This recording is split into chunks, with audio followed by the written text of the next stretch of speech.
This story is titled, Kicked Out My Wife and Stepdaughter After They Tried to Exclude My Son from Our Family. Hey everyone! Before we jump into today's video, I need your help. We've noticed the channel is losing some traction, and subscribing is one of the best ways you can support us.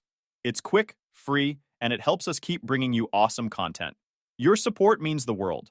Let's keep this channel growing together. Thanks so much. Now let's start the video. I never thought I'd be posting something like this, but here I am. I've been married to my wife, Kelly, for 8 years. I thought we had a solid relationship, a good partnership. She had one daughter from a previous marriage, Ava, and I had one son, Liam, who's 10. From the moment we said, I do, I've done everything in my power to provide a good life for all of us. I'm the one footing the bill for the house, the cars, the vacations, and basically everything else. And yet somehow Kelly has managed to repay me by treating my son like he's a guest in his own home. We live in a 3-bedroom house. Ava, who just turned 11, has her own room. A room I insisted on decorating for her, by the way. Liam also has his own room, and Kelly and I share the master bedroom. From the outside, it probably looks like a pretty functional setup. But inside these walls, there's a divide that keeps growing wider and more impossible to ignore. Ava is, well, she's a mini version of her mom. She's entitled and spoiled, though not in an outright malicious way. She doesn't bully Liam outright, but she always makes it clear that she's the princess of the house. Kelly. Kelly is a different story. From the very beginning, it's like she decided that Liam was my kid and not her responsibility. She barely speaks to him unless she has to. If he's upset or hurt, she's indifferent. It's not just that she doesn't go out of her way to spend time with him, it's that she actively avoids doing so. All her focus is on Ava, her parties, her needs, her whims. Liam? He's an afterthought. At first, I told myself it was just an adjustment period. Blending families is hard, right? Figured she needed time to bond with Liam. But 8 years later, how much time does someone need? If anything, it's gotten worse. It's like she's built a wall between herself and Liam, and she's determined to keep it standing. And Liam, bless him, he's a good kid. He's kind and polite, always willing to help out. He's been through so much already. Losing his mom 2 years before Kelly and I got married. He's always been hopeful that Kelly would be the mother figure he's been missing.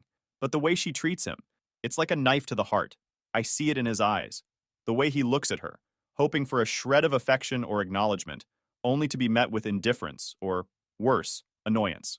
I wasn't stupid not to notice, but I was giving her a chance. When Kelly would leave Liam out of family activities, I told myself it might be just a coincidence. When she ignored his achievements while praising Ava for the smallest things, I chalked it up to her being busy or distracted. But now, looking back, I see it for what it was. A pattern. A clear and deliberate pattern of exclusion. I've tried to talk to her about it over the years, but it always turns into a fight. She accuses me of being overprotective or overreacting. She insists that she treats both kids equally, even when it's blatantly untrue. I've even tried family counseling, but she refused to participate, claiming that I was the one with the problem, not her. The divide in our house has become unbearable. Ava walks around like she owns the place, and Kelly enables her every whim. Meanwhile, Liam tiptoes around, trying not to upset anyone, trying to find his place in a home that doesn't feel like his own.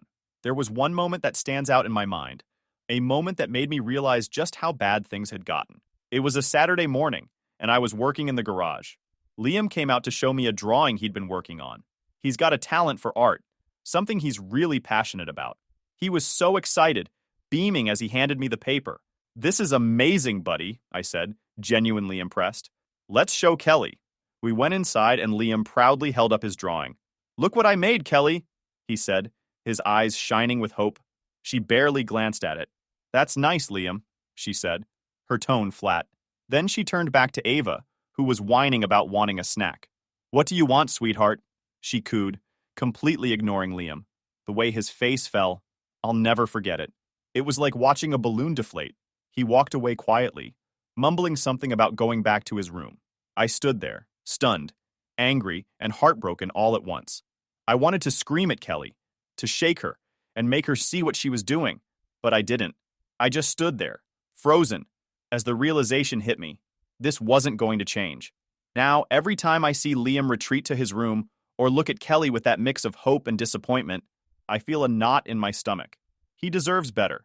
He deserves to feel loved and valued in his own home. And if Kelly isn't willing to step up and be the mother he needs, then I'll have to figure out another way to give him the life he deserves. This is our reality. A blended family that looks perfect only from the outside.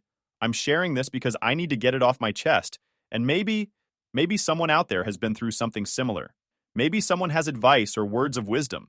Because right now I feel like I'm failing my son, and that's a pain I wouldn't wish on anyone. What do you think? Update. The breaking point came last weekend. It was Ava's 11th birthday, and Kelly went all out. She decorated the backyard with balloons and streamers, hired a clown, and got a custom cake with Ava's favorite cartoon characters on it. The whole setup screamed over the top, but I went along with it. Ava was excited, and I thought it might be a good opportunity for everyone to bond, or at least pretend to. Liam was looking forward to the party too. He had saved up his allowance to buy Ava a small gift, something she'd mentioned wanting weeks ago.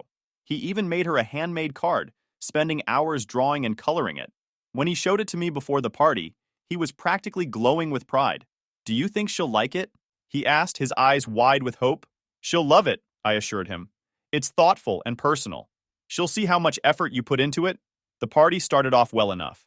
The kids played games, chased each other around the yard, and laughed like only kids can. Liam tried his best to join in, even though he's naturally a bit quieter and more reserved. When it was time for the cake, everyone gathered around the table.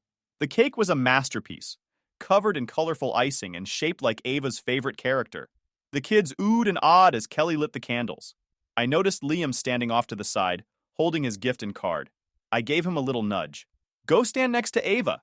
Let's get a picture of you two together," I said. He smiled shyly and walked over, standing next to Ava with his gift in hand. Just as the camera was about to snap, Kelly's voice cut through the air. "Liam, step out for a second," she said, waving her hand dismissively. "I want a picture with just Ava." Liam froze. He looked at me, confused and hurt. His smile faded, and he hesitated for a moment before stepping aside, his head hanging low. My heart sank. I could feel the anger bubbling up inside me, but I tried to keep it in check. After the picture was taken, I walked over to Liam. "Hey, bud, you okay?" I asked softly. He nodded, but I could see the tears welling up in his eyes. He quickly wiped them away and forced a smile. "Yeah, I'm fine," he said, his voice barely above a whisper. That was the moment I snapped. I turned to Kelly, who was busy organizing the next activity. "What the hell was that?" I demanded, my voice louder than I intended. She looked at me like I had 3 heads. "What are you talking about?" she asked, genuinely confused. "Why would you tell Liam to step out of the picture? He's part of this family too," I said, my voice shaking with anger. Kelly rolled her eyes. "I just wanted a picture of Ava. It's her birthday after all. What's the big deal?" "The big deal is that you made Liam feel excluded on purpose," I shot back.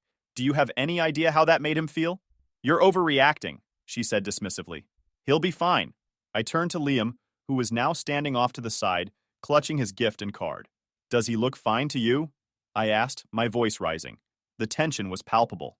The other parents at the party quickly averted their eyes, pretending not to notice the argument unfolding. Kelly stormed off, muttering something under her breath, and I stayed with Liam, trying to comfort him. The party continued, but the damage was done.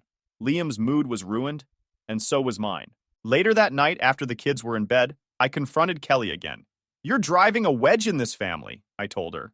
Her response was as cold as ever. "I'm already doing enough by letting him live here. Don't ask me to do more." I couldn't believe what I was hearing.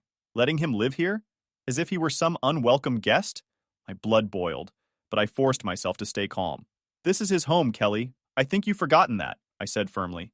"And if you can't treat him like he belongs here, then maybe this isn't going to work." She didn't respond, but the look on her face said it all. The divide in our family had never felt wider, and I knew something had to change. Soon. The fight didn't end with Ava's party. If anything, it ignited a fuse that had been smoldering for years. For the next few days, Kelly and I barely spoke. The tension in the house was suffocating. Even Ava, who usually thrived on being the center of attention, seemed uneasy. But Liam? Liam just kept his head down and stayed out of the way, as if he were used to being collateral damage. It was a Thursday evening when everything boiled over. I came home from work, exhausted but determined to address what had happened. Kelly was in the kitchen, scrolling on her phone while Ava sat at the table doing homework. Liam was nowhere to be seen, probably hiding in his room like usual. "We need to talk," I said, setting my bag down. Kelly didn't even look up. "About what?" she asked, her tone clipped. "About Liam. About the way you treat him." That got her attention. She put her phone down and crossed her arms, leaning against the counter. "What now?" "I thought we already had this conversation," No, we didn't, I said, my voice steady but firm. We had a fight. There's a difference. And I'm not letting this go. Ava glanced up from her homework, sensing the brewing storm, but Kelly waved her off. Go to your room, Ava, she said. Ava didn't argue, grabbing her books and retreating upstairs. Once we were alone, I took a deep breath and began. Liam's a good kid. He's kind, he's respectful, and he's done nothing but try to be part of this family. But you've shut him out from day one, and I'm done pretending it's okay. Kelly rolled her eyes. Oh, please, don't make me the villain here. I've done plenty for him. Like what? I shouted. Ignoring him? Treating him like a burden? Letting Ava walk all over him? That's not being a stepmom. That's being a bully. Her face flushed with anger. How dare you call me a bully? I've done everything I can to make this work, but he's not my kid. He's your responsibility, not mine. And Ava's not mine, I said, my voice rising. But I've treated her like she is. I've provided for her, supported her, loved her. Why can't you do the same for Liam? Because it's different, she snapped. Ava's my daughter. Liam, he's just your son. Her words hit me. Just your son. As if he were some outsider, an unwelcome guest in his own home. I stared at her, my hands shaking with anger. Do you even hear yourself right now? I asked, my voice low and trembling. You're not just hurting him, you're hurting us, this family. And if you can't see that, then maybe you don't belong here either. Her eyes widened, and for a moment, I thought she might actually apologize. But instead, she doubled down. You're unbelievable. I've put up with so much from you and Liam, and now you're threatening to kick me out? Fine. Maybe I should leave. Maybe you and your precious son would be better off without me. The words hung in the air like a toxic cloud. I didn't respond. I turned and walked away, heading upstairs to check on Liam. He was sitting on his bed, headphones on, sketching in his notebook. When he saw me, he pulled off his headphones and smiled weakly. Hey, Dad, everything okay? I sat down next to him, my chest tight with guilt and sadness. I'm working on it, bud, I said, ruffling his hair. I promise. The next morning, I decided I needed solid evidence before making any serious decisions. I hated the idea of spying in my own home, but I couldn't shake the feeling that there was more going on behind my back. The tension in the house, the way Liam seemed to retreat into himself more every day, it all pointed to something deeper than what I had already seen. I needed to know the truth, not just for my own clarity, but for Liam's sake. The truth will also help me in the divorce process that I'm now seriously considering. So I ordered a couple of discreet cameras online, the kind small enough to blend into the background without drawing attention. They arrived 2 days later, and I spent the evening carefully installing them in common areas. The living room, the kitchen, and most importantly, Liam's room. I took extra care to position them where they would capture the interactions without invading anyone's privacy unnecessarily. For the next week, I reviewed the footage every night after everyone went to bed. At first, the recordings didn't show anything unusual. Liam mostly stayed in his room, reading or sketching. Kelly and Ava went about their routines, and there were no outright conflicts. For a moment, I began to doubt myself, wondering if I was being paranoid or overreacting. But something from the inside told me my doubts were true. Then, on the third day, I found it. The footage began innocuously enough. Liam was in the living room, sitting quietly on the couch with a book in his hands. Ava entered the frame, her posture immediately exuding entitlement. She walked straight up to Liam and snatched the book from his hands without a word. Liam looked up at her, startled, and reached out to take it back. "This isn't your house," Ava hissed, her voice dripping with disdain. "Stop acting like you belong here." She tossed the book across the room, and Liam froze, his face a mixture of confusion and hurt. He got up slowly and walked over to retrieve the book. But before he could pick it up, Kelly entered the room. She looked at the scene, saw Liam reaching for the book, and said coldly, "Leave it, Liam. You don't need to cause trouble." Liam's shoulders slumped, and he turned away without a word. Kelly didn't even glance at Ava, who was smirking triumphantly. My hands clenched into fists as I watched the scene unfold. This wasn't a misunderstanding or a one-time slip. This was calculated exclusion, and it was coming from both of them. The next incident occurred in the kitchen. Liam had bought a few snacks with his allowance and had neatly stored them in a corner of the pantry. The footage showed Ava rummaging through the pantry, pulling out Liam's snacks and tearing open a bag of chips. Moments later, Liam walked into the kitchen and saw her. He approached her hesitantly, his voice polite but firm. "Ava, those are my snacks. Can you please not eat them?" he asked. Ava's response was immediate and dismissive. "Mom says I can have whatever I want. You don't get to tell me anything." Kelly entered the frame seconds later, holding her phone. She glanced at the scene, her expression indifferent. Ava looked at her and smirked, as if seeking backup. Kelly chuckled and said, "Don't be so selfish, Liam. Sharing won't kill you." Liam looked down, visibly trying to hold back his frustration. He turned and left the kitchen without another word. Ava continued eating, her smugness almost unbearable to watch. My heart broke for Liam. His kindness, his willingness to be respectful, all dismissed like they meant nothing. But the worst moment came the following day. Liam had a favorite hoodie, one that his late mother had given him. It was worn but cherished, a tangible connection to her memory. The footage showed Ava using the hoodie to clean up a spill on the floor. Liam walked into the living room and froze when he saw what she was doing. "Ava, stop!" he pleaded, his voice cracking with emotion. "That's my hoodie. It's really important to me." Ava looked at him and laughed. "It's just a stupid hoodie. Get over it." Liam rushed forward to take the hoodie from her, but before he could, Kelly appeared. She surveyed the scene, her lips curving into a faint smirk. "Maybe if you didn't leave your things lying around, this wouldn't happen," she said, her tone cold and mocking. Liam clutched the hoodie to his chest, tears welling up in his eyes. As he turned to walk away, Kelly grabbed his arm roughly. "I told you to stop whining, didn't I?" she snapped. "Go to your room before I make you regret it." Liam winced, his small frame recoiling from her grip. He nodded silently and retreated to his room, his shoulders shaking as he clutched the ruined hoodie. Ava's giggles echoed in the background as Kelly turned away, unconcerned. Watching that footage felt like a punch in the face. I had known that things were bad, but this was abuse, plain and simple. The realization was almost too much to bear. That night, I sat in the dark, replaying the scenes in my head. The evidence was undeniable, but so was the pain. I made up my mind, I'm going through with the divorce. This isn't a healthy family for either my son or I, and I need to take action immediately, don't you think? Update. Hey everyone, it's been a while since my last post, and I've been meaning to update you. Things have escalated, and honestly, I took a long, hard look at the situation with Kelly and Ava, and I realized I couldn't wait any longer to act. So, here's what happened. The day I confronted Kelly with the videos was one of the hardest and most liberating moments of my life. I waited until Liam was at school and Ava was out with a friend. Kelly was in the living room, scrolling on her phone like nothing was wrong. My heart was pounding, but I knew I had to stay calm and stick to the facts. "Kelly," I started, holding the folder where I'd printed screenshots from the footage. "We need to talk. Now." She looked up, annoyed. "Can it wait? I'm in the middle of something." "No," I said firmly, sitting down across from her. "It can't." I handed her the folder, and she opened it reluctantly.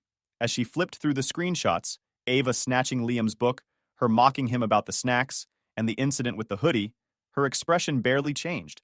When she got to the part where she grabbed Liam's arm and snapped at him, she tossed the folder onto the coffee table. "So what's your point?"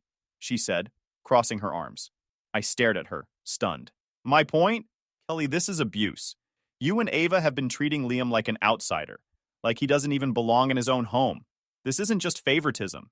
It's cruelty." She rolled her eyes. "Oh, don't be so dramatic. Kids fight all the time. Liam needs to toughen up. And if you're upset about me disciplining him, maybe you should step up more as a parent." I couldn't believe what I was hearing. Disciplining him? Kelly, you were mocking him, encouraging Ava to humiliate him. You laughed when she used his late mother's hoodie to clean a spill. Do you even hear yourself right now? I didn't wait to even hear her answer. That was it. That was the moment I knew there was no saving this. Any lingering hope I had that she could change, that she cared about this family, evaporated. I stood up, my hands shaking with anger. "You're done here, Kelly," I said, my voice cold. "You and Ava need to pack your things and leave. Today." She laughed, as if I'd just told a joke. "Excuse me? You're kicking us out of my house?" "My house," I corrected her. "I pay the mortgage, the bills, everything. And after what you've done to Liam, you don't deserve to live here." Her expression shifted, her entitlement turning into fury. "You can't just kick us out. Where are we supposed to go?" "That's not my problem," I said. "I'll give you a week to figure it out. But you're not staying here any longer. I've already contacted a lawyer. I'm filing for divorce." She stood up, shouting at me about how unfair I was being, how she'd sacrificed so much for this family. I didn't engage. I just repeated myself. "You have a week. Pack your things." Update. Hey everyone, I'm back with another update. I've been meaning to write this for a while, but life has been chaotic since I started the divorce process. Honestly, I thought kicking Kelly and Ava out of the house would be the hardest part, but I was wrong. The real fight started when the paperwork hit her hands. After Kelly moved out, I filed for divorce immediately. My lawyer helped me outline everything: the finances, custody of the house, and of course, ensuring Liam's safety was the top priority. I had hoped Kelly would take the hint and move on quietly. We both knew the relationship was irreparably broken, but instead, she came back swinging, and not in a good way. The first inkling of trouble came when I got served with her response to the divorce petition. Kelly was demanding half of everything: the house, the savings, the cars, even a portion of my retirement fund. She also claimed she was entitled to spousal support because she had sacrificed so much to be in this marriage. I almost laughed when I read it. Sacrificed? All I could think about was the evidence I had of her mistreatment of Liam. If anyone had sacrificed anything, it was my son. But Kelly wasn't done. She lawyered up with someone who clearly knew how to play dirty. They started making accusations, claiming I was an absentee father and that Kelly had been the primary caregiver for both kids. It was absurd. She'd never cared for Liam, and Ava had been her priority since day one. But in divorce court, accusations like that can stick if you don't have solid evidence to refute them. That's when I remembered the videos. My lawyer was thrilled when I told her about the footage. She said it could be a game changer, but we had to present it carefully. The recordings showed not only Kelly's indifference, but also her outright cruelty toward Liam. They captured Ava's bullying and Kelly's enabling behavior, as well as the heartbreaking moment where Kelly grabbed Liam's arm and threatened him. When Kelly's lawyer saw that we intended to use the footage, they tried to argue that the recordings were an invasion of privacy, but my lawyer shut that down quickly, citing that the cameras were placed in common areas, not private spaces, and were installed for Liam's safety. The judge allowed the evidence, and suddenly Kelly's narrative started falling apart. The courtroom was tense when the videos were played. I'll never forget the look on Kelly's face as the footage rolled. She shifted uncomfortably in her seat, her usual smugness replaced with unease. Her lawyer tried to downplay it, arguing that it was out of context and that Kelly was just disciplining Liam. But there was no way to sugarcoat the way she laughed when Ava humiliated him, or how coldly she dismissed his pleas. The judge didn't buy it. In fact, they seemed disgusted by what they saw. I could feel the tide turning in my favor. Kelly didn't take it well. After that hearing, she doubled down on making my life as difficult as possible. She started spreading rumors, telling anyone who would listen that I was the abusive one, that I had brainwashed Liam against her. Some of her family members even reached out to me, accusing me of being heartless for breaking up the family. It was infuriating, but I kept my head down and focused on the legal process. The financial battle was the next hurdle. Kelly was still pushing for half of everything, despite the fact that she had never contributed financially to the household. Her lawyer argued that she deserved spousal support because she had been dependent on me during our marriage. My lawyer countered with the videos, showing that Kelly's behavior had contributed to the breakdown of the marriage and that she had failed to fulfill even the basic duties of a partner and stepmother. The judge sided with me on most counts. Kelly didn't get the house or the majority of our savings. She walked away with a smaller settlement than she had demanded, and no spousal support. The court recognized that her behavior toward Liam was not only harmful, but also a significant factor in the divorce. For the first time in years, I felt like someone was truly in my corner. But the best part? Liam is safe now. The court granted me full custody of him, which means Kelly has no legal claim to him or the house. That was my biggest fear, that she would somehow try to use Liam as leverage, even though she had never cared about him. Now she can't hurt him anymore. Thank you to everyone who encouraged me to take that first step. Your advice and support gave me the courage to do what needed to be done. If you're out there, reading this and feeling trapped in a toxic situation, please know that there's a way out. It won't be easy, but it will be worth it. Liam and I are proof of that. Update. Hey everyone, I'm back with an update. Let's hope it's the last one and you and I stop hearing about Kelly ever again. A few weeks after the divorce was finalized, I started hearing rumblings through mutual acquaintances and even a few nosy neighbors. Apparently, Kelly wasn't doing so well living with her sister. Initially, I didn't pay much attention. I was focused on moving forward with my life and helping Liam adjust to our new normal. But then, Kelly started reaching out. It started with a few texts. At first, they seemed innocent enough. Basic questions about Ava's schoolwork or her belongings that were still at the house.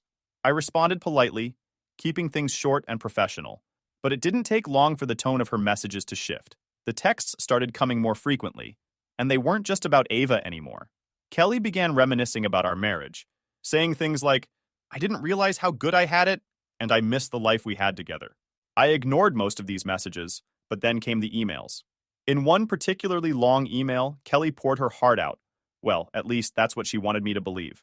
She wrote about how hard things had been since the divorce, how her sister was impossible to live with, and how Ava was struggling in school because of all the changes. She even tried to tug at my heartstrings, claiming that Ava missed me and Liam and wanted to see us again. It was an obvious attempt to guilt me, but I wasn't buying it. From what I'd heard, Kelly's sister wasn't thrilled about having two new house guests. Kelly had always been high maintenance, and now that she didn't have me as a financial safety net, the cracks in her life were starting to show. She'd never had to budget or worry about bills before, and apparently, the reality of living without a provider was hitting her hard. Ava, meanwhile, wasn't adjusting well to the lack of luxury she'd grown accustomed to. The constant tension in their new living arrangement was clearly taking a toll, but that wasn't my problem anymore. One evening, Kelly called me.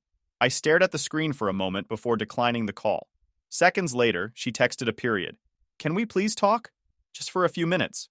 Against my better judgment, I decided to reply. "What do you want, Kelly?" Her response came almost immediately. "I just want to apologize. I've been thinking a lot about everything, and I realize now how much I took for granted. I made mistakes, and I want to make things right." I stared at the message, my jaw tightening. This wasn't about making things right. This was about her realizing she couldn't handle the life she had created for herself. I decided to call her bluff. "What exactly do you want to make right?" I replied. "The way you treated Liam? The way you let Ava bully him? Or is this just about the fact that you don't have someone footing the bill for you anymore?" Her reply was defensive. "That's not fair. I know I wasn't perfect, but I did the best I could. I miss the life we had. Don't you?" I didn't even bother responding. Instead, I blocked her number. It was clear that she hadn't truly changed. She was just desperate. Desperate for the comfort and stability she had lost, and likely desperate for someone to shoulder her responsibilities again. But I wasn't going to be that person anymore. Over the next few days, Kelly tried other ways to get in contact. She emailed me from a different address, showed up at Liam's school claiming she wanted to check on him, and even sent a message through one of her friends. Each time I shut it down. I made it clear that we were done, that she had made her choices and would have to live with them. Now, a few months later, Kelly's attempts to reconcile have slowed down, though I wouldn't be surprised if she tried again. From what I've heard, she's still struggling, bouncing between jobs and relying heavily on her sister. Ava is reportedly acting out, which doesn't surprise me considering how she was raised. As much as I feel sorry for them, I know it's not my place to fix their lives. My priority is Liam and making sure he grows up in a loving, stable environment. To anyone reading this who might be in a similar situation, let me say this. People like Kelly rarely change. They might realize what they've lost, but that doesn't mean they're ready to take accountability or truly make amends. Thanks to y'all for following along with my story. Your comments helped me a lot throughout the past period.